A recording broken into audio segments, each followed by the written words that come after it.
The vibration came first, a deep, seismic tremor that climbed from the soles of their feet, up their spines and rattled their teeth.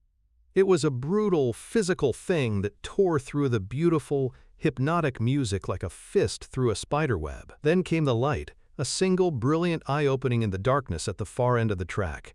And then the sound, a sound from the modern world of steel and diesel and death that shattered the ancient lullaby, the deafening metallic blast of a train horn. The 10:15 freight. In the song's beautiful embrace, they had forgotten all about it. Panic was a wild animal, uncaged in Leo's chest. The beautiful music twisted in his memory, becoming a hideous, mocking shriek.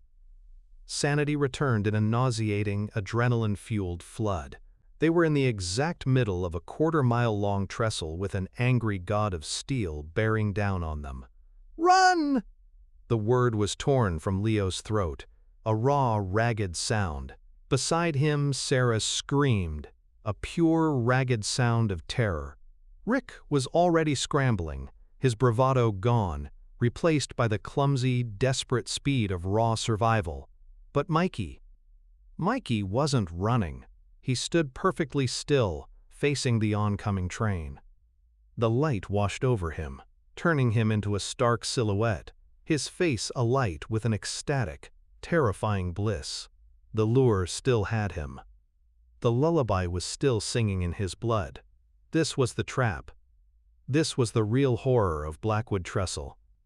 Not a monster you see, but a song that holds you still for the inevitable train. How had it come to this? This moment of screaming steel and finality had been born just hours before, in the suffocating, familiar heat of a summer bonfire, born from a story.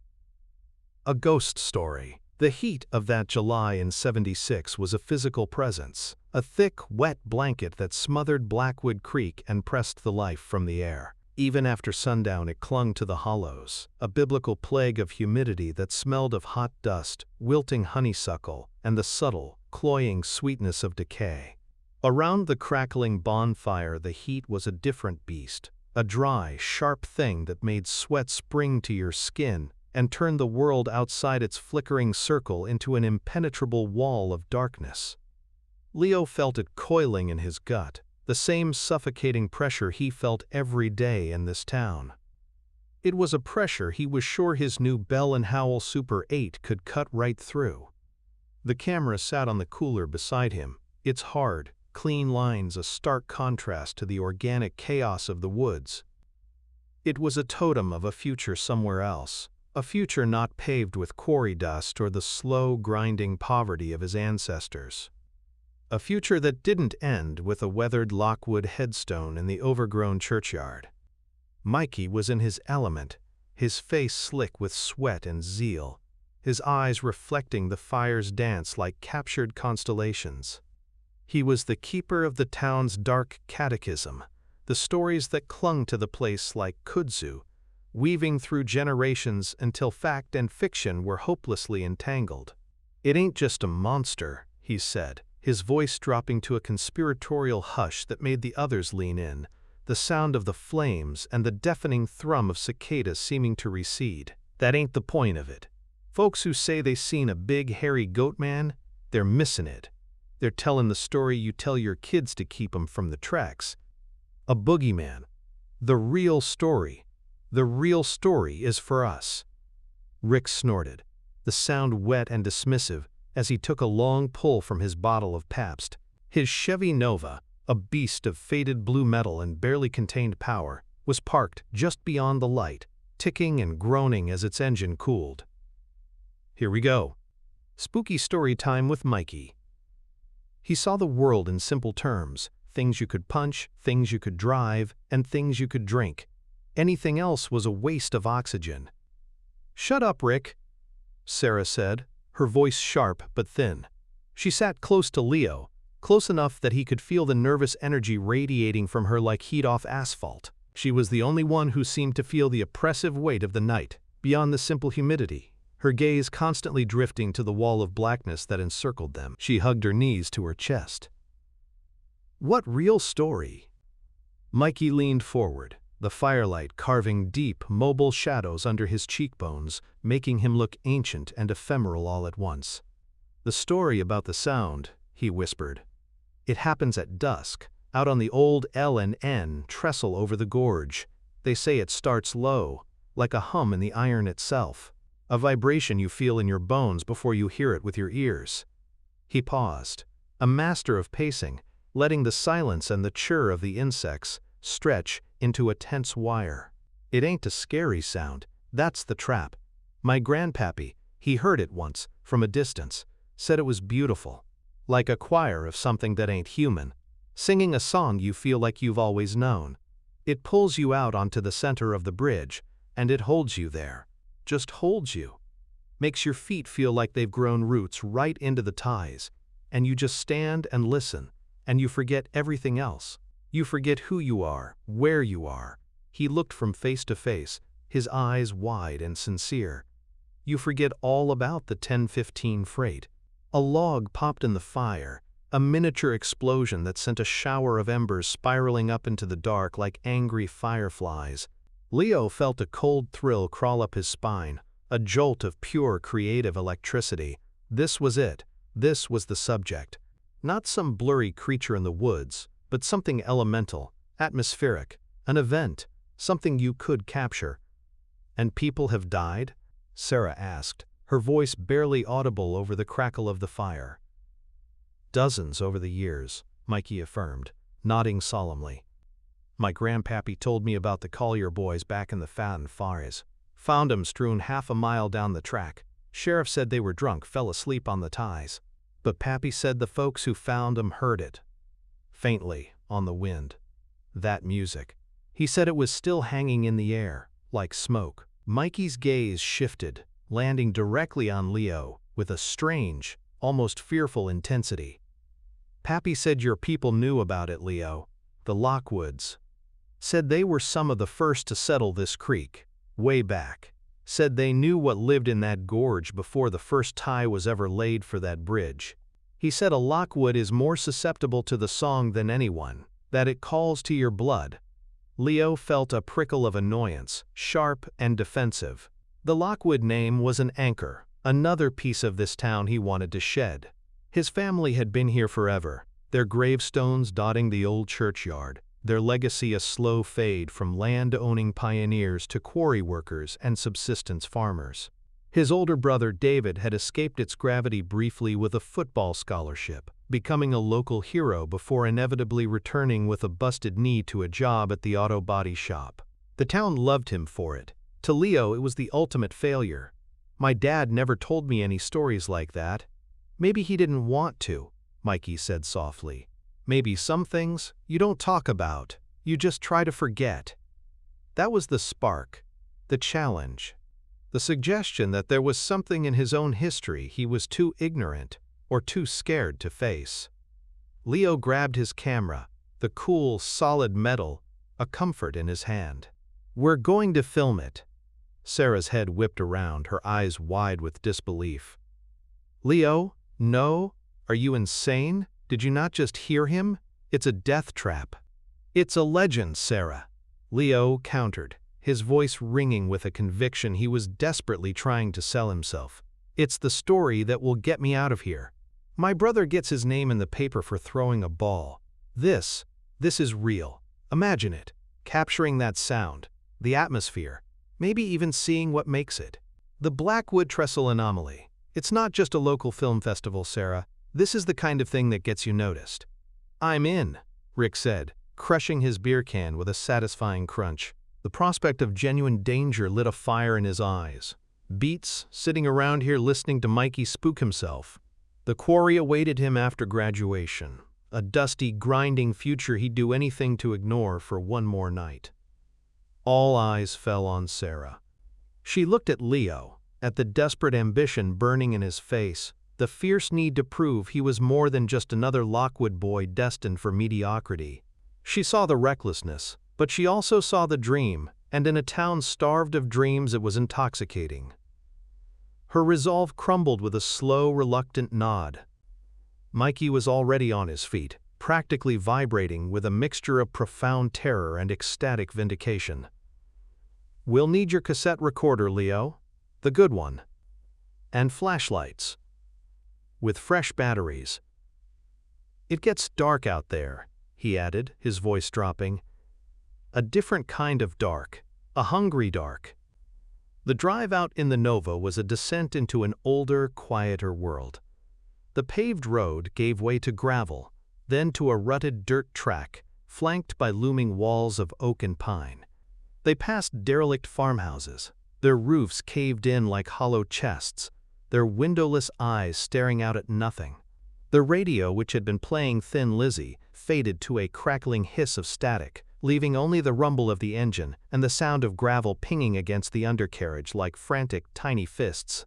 A deer, its eyes glowing like malevolent embers in the high beams, bolted across their path, a flash of brown and white terror. Rick swore, slamming on the brakes. The car skidded sideways, the smell of burnt rubber filling the air as it came to a halt just inches from a thicket of thorny locust trees. For a moment they all sat in ringing silence, their hearts hammering a frantic, uneven rhythm. The air that rushed in through the open windows was suddenly, shockingly cold. It was a cellar cold, a deep earth cold that had no place in a July night, and it carried a scent of damp river rock and something else. Something metallic and faintly sweet, like old blood or fresh rust. Sarah shuddered, rubbing her arms. "What was that? Did you feel that?" "Just a deer," Rick breathed, but his voice was shaky, his knuckles white on the steering wheel. "And a dip in the road. Air settles in these hollows." He gunned the engine, and as the car lurched forward, the unnatural chill vanished as quickly as it had appeared. They parked where the track dissolved into a tangle of overgrown weeds and poison ivy. The trestle wasn't visible yet, but they could feel its presence. A weight in the air. A low, almost subsonic hum that you felt in your teeth. The woods around them were unnervingly silent, the cicadas and tree frogs having fallen quiet, as if in reverence or fear. They gathered their gear, the Super 8, the clunky cassette recorder with its bulky microphone, 3 flashlights whose beams seemed thin and inadequate against the encroaching gloom. The path to the bridge was short, ending abruptly at the edge of the gorge, and there it was. Blackwood Trestle was a skeleton of rust and iron laid across the abyss. It didn't look engineered. It looked clawed into existence, a scar on the landscape, its iron lattice black against the bruised purple of the twilight sky. 100 feet below, the creek was a black, motionless ribbon of ink. "This is a bad idea," Sarah whispered again, her voice tight with undeniable dread. "We're here now," Leo said, his own voice sounding hollow to his ears. He forced himself forward, stepping onto the first creosoted tie. The wood was slick, with evening dew. Gaps between the ties offered dizzying, stomach-churning views of the drop, each one a separate invitation to oblivion. The bridge groaned under their weight, a low, metallic complaint that seemed to run the entire length of its structure. Rust flaked away under his sneakers, whispering as it fell into the vast emptiness. Rick's jokes had died in his throat. Mikey walked with a shuffling, prayerful gait, his eyes scanning the deepening shadows on the far side of the gorge as if expecting to see a welcoming party. They reached the center, the point of perfect, terrifying equilibrium between the two sides of the living world. The town was behind them, the future was nowhere, and they were suspended in a moment of profound isolation. They stood in a tight cluster, 4 small points of warmth in a vast, cold darkness.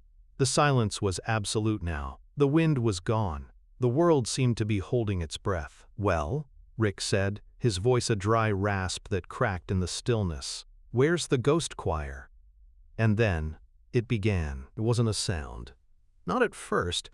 It was a feeling, a vibration that started in the soles of Leo's worn-out sneakers and traveled up his spine. A low, resonant thrumming that emanated from the very iron of the bridge, as if a giant, unseen tuning fork had been struck deep in the earth below. It harmonized with the blood in his ears. He saw Sarah tense, her eyes going wide. Mikey closed his, a look of sublime terror spreading across his face. The vibration grew, and from it, the sound bloomed. It was the most beautiful, sorrowful thing Leo had ever heard. It wasn't a bleat, not a hum, but a complex chord of impossible notes, sung by 1,000 voices made of wind and sorrow and deep, cold water. It spoke of deep time, of loss, of a loneliness that saturated the very stones of the gorge. It rose and fell in a slow, hypnotic rhythm, a lullaby for a dying world. It was a song of homecoming. Leo raised the Super 8. The soft whir of the motor was a sacrilege against the sound, a mechanical insect buzzing in a cathedral. He looked through the viewfinder, but his hands were slow, his mind thick as honey. He wasn't framing a shot. He was just holding the camera, his arm an extension of the mesmerized stillness that had claimed him. He saw Sarah next to him, her head tilted, as if listening to a secret whispered only to her, her face, which had been taut with fear, now placid and empty. Rick stood with a beer halfway to his lips, frozen in place, his tough guy facade melted away to reveal a childlike wonder. Mikey had a single tear tracing a path through the grime on his cheek, his lips moving in a silent prayer of thanks. The music swelled, wrapping around them, and the world dissolved. There was only the sound and the bridge. Leo felt a strange, unnerving sense of belonging, a feeling of coming home to a place he'd never been. The urge to leave, the fear of the height, the burning ambition, it all evaporated like mist, leaving only a serene, hollow acceptance. They were meant to be here. They were part of the song now. And then, a new layer entered the symphony. A flicker in Leo's mind. An image, sharp and vivid, not a memory but a living moment. He was seeing through the eyes of another man. A man with his own face, his own dark hair, but dressed in the rough homespun of a different century. The man was standing on this very spot, but the bridge was new then, its iron black and strong. Below him, in the gorge, something moved in the shadows, something pale and wrong, with too many joints in its limbs and eyes that shone with a cold, hungry light. The man in the vision, his ancestor, wasn't afraid. He was making a bargain. Leo could hear the words whispered in his own mind. Prosperity for my line. Let this hard land yield for the Lockwoods. And for you, a toll. A song to call them home when the debt is due. The promise was answered by a single, flute-like note that was the foundation of the very music Leo was hearing now. It was a lullaby his great-grandmother had hummed when he was sick with fever, one he hadn't thought of in 15 years. The Lockwood Lullaby. A song to soothe a child, twisted by a pact with a hungry gorge into a lure to call them home to the slaughter. The revelation struck him with the force of a physical blow. His people hadn't just known about this. They had made it. This wasn't a monster's hunting ground. This was a place of sacrifice, his family's altar. And he, a Lockwood, blinded by his own selfish ambition, had brought his friends here. He had led the offering to the slaughter. The vision shattered, pierced by the brutal vibration of the approaching train, when his mind snapped back to the present, to the light, the horn, the screaming panic. He knew with sickening certainty what had to happen next. He lunged, grabbing the front of Mikey's shirt. It was like trying to move a statue carved from stone. "Mikey, snap out of it! We have to go!" He pulled, and Sarah pulled with him, but Mikey's feet seemed fused to the wood. He fought them with a strange, placid strength, a faint smile on his lips. He didn't want to leave. He was home. The roar of the engine was deafening now, the ground shaking so violently they could barely stand. The train's horn blasted again, a sound of apocalyptic judgment that vibrated in their chests. They were yards from the end. Only yards. Leo and Sarah were dragging, pulling, their feet slipping on the slick ties, their lungs burning. Mikey stumbled, his leg plunging into a gap between the ties with a wet, snapping sound, and he cried out, a brief sound of surprise, not pain. The train was on them. The light was a solid, blinding wall. There was the smell of hot metal and diesel, the impossible noise, and the feeling of a mountain of iron displacing the very air around them. In the final second, primal instinct screaming over guilt and friendship, Leo shoved Sarah towards the embankment and threw himself after her. They tumbled down the rocky slope, thorns and sharp stones tearing at their skin and clothes as the train screamed past. The shriek of steel on steel, the percussive clack, clack, clack of the cars, the hurricane of wind and dust. It was an eternity that lasted 10 seconds. Then, silence. A profound, ringing silence that was worse than the noise. The train's red taillights dwindled in the distance, swallowed by the Kentucky night. The hypnotic music was gone. The air was still and hot again, thick with the smell of diesel and ozone. Rick was retching violently over the side of the platform, the sounds echoing horribly in the sudden quiet. Leo pushed himself up, his body a constellation of pain. Sarah was sobbing beside him, curled into a ball, making small, wounded animal sounds.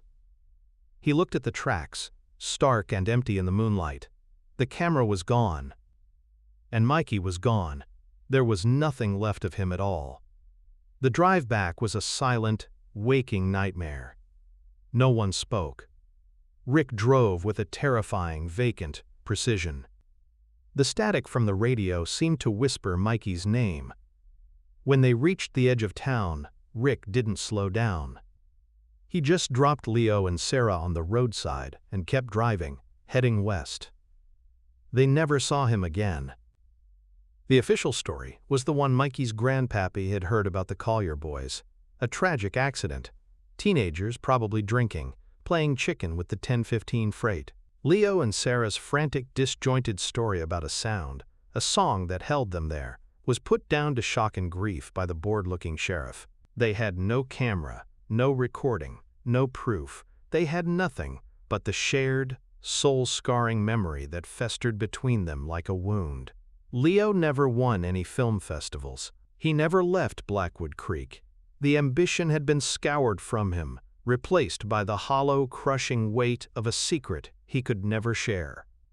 He was a Lockwood, and the gorge had claimed its due.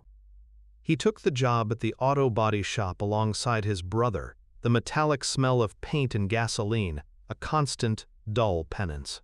He sometimes saw Sarah at the grocery store, her eyes holding the same haunted, far-off look as his own, a silent acknowledgement of the night that had broken them both. Years later, on a still summer evening, working late under the buzzing fluorescent lights of the garage, he would hear it. The distant, lonesome whistle of the 1015 as it headed for the trestle. And underneath it, so faint he could believe it was only a memory, a single, beautiful, flute-like note. A lullaby carried on the wind, the sound of a promise being kept. And in that moment his feet would feel impossibly heavy on the oil-stained concrete floor, as if they were growing roots, waiting for the music to call him home. The archives are now closed for the night. For more files unsealed from the shadows of American history, subscribe to the Folklore Archives. Your next case file is just one click away.